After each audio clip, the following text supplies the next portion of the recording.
Hello guys, আসসালামু আলাইকুম। তো আমরা চলে আসলাম মামা হালিম ঘর। তো আরমান, কি করতেছো তুমি?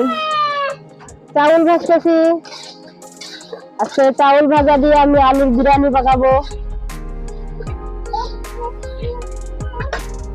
তো কেমন টেস্ট হবে? আশা করি ভালো হবে।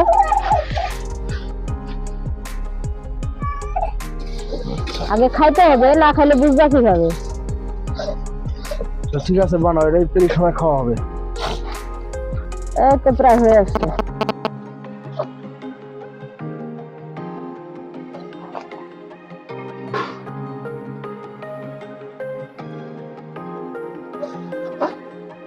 খুব সুন্দর সিদ্ধ হয়েছে।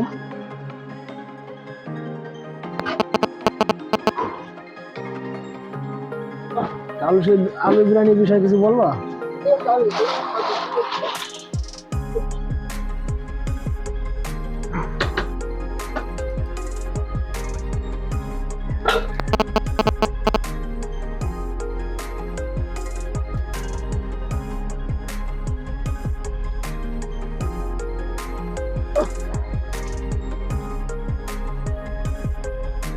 এটা আপনারা বাসায় রান্না করে খাবেন, আশা করি আপনাদের ভালো লাগবে।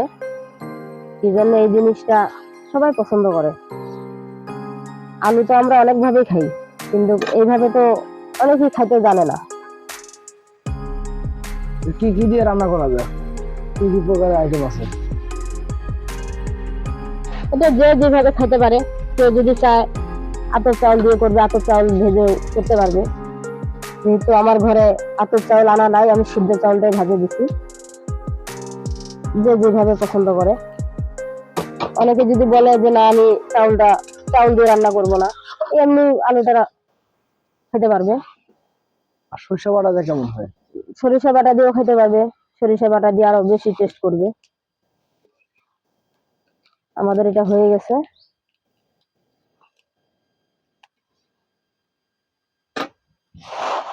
কিন্তু রমজান মাসে বেগুনের চপ, আলুর চপ, পেঁয়াজু এই সমস্ত জিনিস খাইলে অ্যাসিড হয়, গ্যাসটা বাড়ে যায়।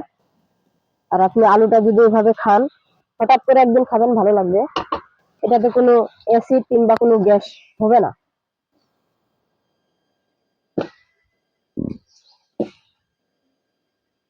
দেখছেন কি সুন্দর মাখা মাখা হয়ে গেছে ভাজা চাউলটা।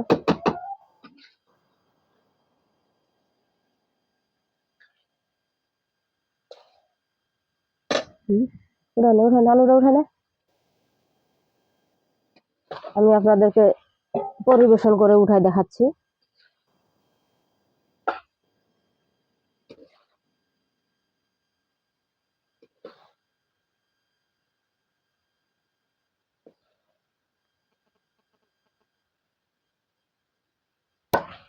ওই বসটা দাও।